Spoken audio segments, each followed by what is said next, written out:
119-cu testdə neçə sözün vurğusu dəyişməli, leksik mənası dəyişsə də, ümumi qrammatik mənası dəyişmir deyə soruşur. Elektrik sözünün iki mənası var. Bir elektrik xətti mənasında, bir də elektrik, yəni peşə mənasında. Şaxta sözü həmçinin bir var şaxta, yəni kömür, yerin altındakı kömür mədəni, bir də var şaxta. Yəni söz vurğu axıra düşəndə şaxta, qışın soyuğu mənasında. Nərə çəkmək, bir də var nərə balığı. Mütləq, bir var mütləq hakimiyyət, necə hakimiyyət, bir də mütləq gəlməlisən, bir də zərf kimi. Analitik, bir var analitik, yəni analitik, bu hər hansı bir hadisəni şərh edən bir şəxs mənasında, bir də analitik veriliş, necə veriliş. Yəni burada isə olacaq sifət mənasında. Analitik olacaq isim, analitik necə olacaq sifət. Mütləq hakimiyyət sözündə mütləq sifətdir, mütləq gəlməlisən, burada zərfdir. Yəni burada vurğu dəyişməklə mütləq gəlməlisən. Bax, burada 1-ə düşür vurğu, mütləq hakimiyyətdə 2-yə düşür. Deməli, vurğusu dəyişməklə leksik mənası dəyişdi. Analitikdə vurğusu dəyişməklə leksik mənası dəyişdi. Vurğusu dəyişməklə leksik mənası dəyişən burada neçə söz oldu? 2 söz. Doğru cavab E variantıdır. Digər variantlarda isə elektrik, yəni həm peşə bildirəndə, həm elektrik xətti mənasında işlənəndə hər ikisi isim olacaq. Birində kim sualına, birində nə sualına cavab verəcək. Şaxta həmçinin hər ikisində isimdir, yəni nə sualına cavab verir. Nərə sözü həmçinin nərə balığı ya da nərə çəkmə, hər ikisində eyni leksik mənanı bildirir. Ona görə də doğru cavab olacaq E variantı. Yəni burada leksik vurğusu dəyişməklə leksik mənası dəyişən 2 söz var.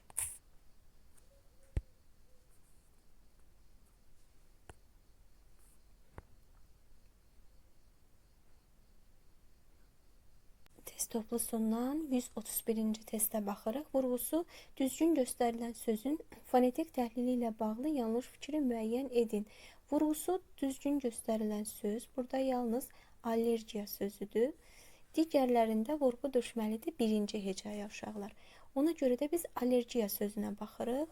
Görək burada verilən variantlar doğrudurmu? Tərkibində sonor samitlər işlənib. Sonor samitlər bəli işlənib. L və R samitləri işlənib. Ahəng qanuna tabe deyil, doğrudur, tabe deyil. Deyiliş və yazışı fərqlənir. Fərqlənmir uşaqlar. Deməli, burada biz götürməliyik C variantına. Yanlış fikir C'dir. Dodaqlanan sait yoxdur deyir. Yoxdur, doğrudur. Qalın və incə saitlərin sayı bərabərdir. Bu fikir də doğrudur. Doğru cavab olaraq götürəcək hansını? C variantını. İkinci testə baxırıq. Vurğuya görə məntiq ardıcıllığı davam etdirin deyir. K1, briqada, atlas, fonetika. Deməli, K1-də vurğu düşür birinci hecaya, briqada sözündə ikinci hecaya. Atlas sözündə birinci hecaya, fonetika sözündə düşür ikinci hecaya. Deməli, uşaqlar, məntiqi ardıcıllıq belədir. 1, 2, 1, 2. Yəni, vurğusu birinci hecaya düşən söz, ikinci hecaya düşən söz. İndi bizə lazımdır vurğusu fonetika ikinci hecaya düşdüyünə görə fonetika sözündə vurğusu birinci hecaya düşən söz lazımdır. Bu da olacaq ellipsis sözü. Çünki vurğu 1-ə düşür. Esse sözündə isə vurğu 2-yə düşür. Deməli, doğru cavab olacaq 1, 3, E variantı. İkinci sözdə vurğu düşür sonuncu hecaya, yəni dir hecasına.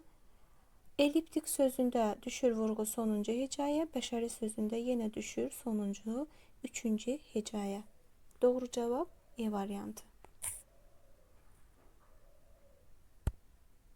İkinci testə baxırıq. Vurğuya görə məntiq ardıcıllığı davam etdirin deyir.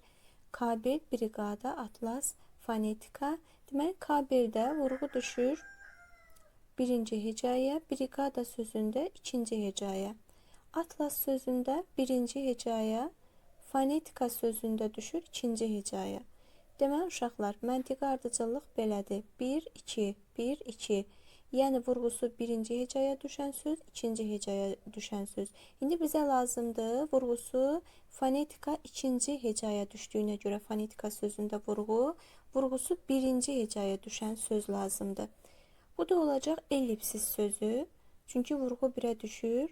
Esse sözündə isə vurğu 2-yə düşür. Deməli, doğru cavab olacaq 1-3 E variantı. İkinci sözdə vurğu düşür sonuncu hecaya, yəni dir hecasına. Elliptik sözündə düşür vurğu sonuncu hecaya, bəşəri sözündə yenə düşür sonuncu, üçüncü hecaya. Doğru cavab E variantı. Uyğunluğu müəyyən edin. Vurğusu birinci hecadadır, vurğusu ikinci hecadadır, vurğusu üçüncü hecadadır. Biz bu rəqəmləri hərflərlə uyğunlaşdırmalıyıq. Vurğusu birinci hecada olanlar olacaq menecer və kafedra sözləri. Deməli, 1-ə olacaq E bəndi. Vurğusu ikinci hecada olanlar parametr, esse, 2-yə A bəndi və vurğusu üçüncü hecada olan rayihə və pnevmoniya sözləridir. Deməli oldu nə? 1E, 2A və 3C, B bəndi. Deyir ki, uyğunluğu müəyyən edin. Vurğusu birinci hecada, vurğusu ikinci hecada, vurğusu üçüncü hecada olan sözləri tapmalıyıq. Vurğusu birinci hecada olan söz olacaq ellipsis və ekspert sözləri. Yəni CD, 1CD. Vurğusu ikinci hecada olan söz olacaq sinekdoxa və hamı sözləri AE. Deməli 2AE və vurğusu üçüncü hecada olan olacaq elliptik sözü. 3 də olacaq B. Cavab B variantı. Uşaqlar, 40-cı testdə vurğuya əsasən məntiqi ardıcıllığı soruşur. Filtrli və orbital sözləri verilib. Filtrli sözündə vurğu düşəcək sonuncu hecaya, orbitalda da həmçinin. Deməli, filtrli sözü 2 hecalıdır, orbital sözü 3 hecalı, 2 hecalı, 3 hecalı söz. İndi biz vurğusu 4-cü hecaya düşən sözü tapmalıyıq. Bu da ofsunlamaq sözüdür. Digər sözlərə baxaq. Ordenlidə vurğu düşəcək birinci hecaya, ornament sözündə vurğu düşəcək ikinci hecaya, digər sözlərdə isə vurğu düşəcək sonuncu hecaya, ancaq vurğusu 3-cü hecada, 4-cü hecada olan söz bizə lazımdır. Bu da olacaq B variantı. 119-cu testdə neçə sözün vurğusu dəyişməli, leksik mənası dəyişsə də, ümumi qrammatik mənası dəyişmir deyə soruşur. Elektrik sözünün 2 mənası var. Bir elektrik xətti mənasında, bir də elektrik, yəni peşə mənasında. Şaxta sözü həmçinin, bir var şaxta, yəni kömür, yerin altındakı kömür mədəni, bir də var şaxta. Yəni söz vurğu axıra düşəndə şaxta, qışın soyuğu mənasında. Nərə çəkmək, bir də var nərə balığı. Mütləq, bir var mütləq hakimiyyət, necə hakimiyyət, bir də mütləq gəlməlisən, bir də zərf kimi. Analitik, bir var analitik, yəni analitik, bu hər hansı bir hadisəni şərh edən bir şəxs mənasında, bir də analitik veriliş, necə veriliş? Yəni burada isə olacaq sifət mənasında. Analitik olacaq isim, analitik necə olacaq sifət. Mütləq hakimiyyət sözündə mütləq sifətdir, mütləq gəlməlisən, burada zərfdir. Yəni burada vurğu dəyişməklə mütləq gəlməlisən. Bax, burada 1-ə düşür vurğu, mütləq hakimiyyətdə 2-yə düşür. Deməli, vurğusu dəyişməklə leksik mənası dəyişdi. Analitikdə vurğusu dəyişməklə leksik mənası dəyişdi. Vurğusu dəyişməklə leksik mənası dəyişən burada neçə söz oldu? 2 söz. Doğru cavab E variantıdır. Digər variantlarda isə elektrik, yəni həm peşə bildirəndə, həm elektrik xətti mənasında işlənəndə hər ikisi isim olacaq. Birində kim sualına, birində nə sualına cavab verəcək. Şaxta həmçinin hər ikisində isimdir, yəni nə sualına cavab verir. Nərə sözü həmçinin nərə balığı ya da nərə çəkmə, hər ikisində eyni leksik mənanı bildirir. Ona görə də doğru cavab olacaq E variantı. Yəni burada leksik vurğusu dəyişməli, leksik mənası dəyişən iki söz var.